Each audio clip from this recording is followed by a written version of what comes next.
Alright, bagong umaga, bagong pag-asa po sa lahat. Welcome po dito sa tahanan ng Labore Music Records na kung saan nagiging tahanan nyo na rin. Ayan, tama po ang iyong narinig.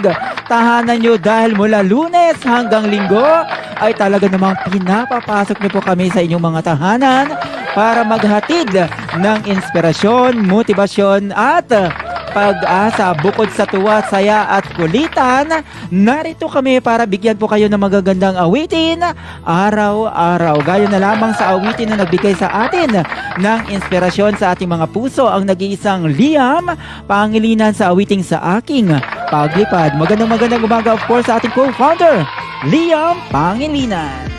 Thank you so much, Sir Benz. Magandang gabi dyan sa Canada. At syempre, good morning, Luzon, Visayas at Mindanao. Bagong umaga, abay bagong pag-asa na naman ang ihahatid namin sa inyo. Kasama ang iba't ibang magagandang tinig na magbibigay sa atin ng inspirasyon, motibasyon at pag-asa. Ako si Liam Pangilinan at welcome dito sa paborito niyong programa, ang Labore Music Records now presents Yan ang Taglay. Yan ang taglay.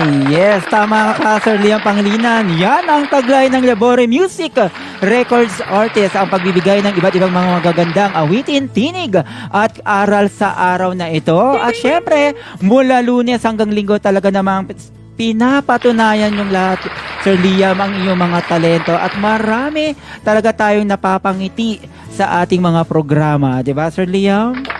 Tama ka dyan, Sir Benz. Dahil ngayong araw sa ating Yan ang Taglay ay ibubuhos natin lahat ng ating mga energy ngayong araw na ito bilang huling pasok natin sa linggong ito. Kaya naman sa ating mga solid family members, dyan lamang po kayo, magnilay-nilay po tayo kasama ang ating mga recording artists dito sa taas. Kayo ba? Ano ba ang magbabakasyon ba kayo this coming Holy Week? Dahil kami, team bahay lang kami. Oo, dahil wala kami pera. Kaming budget.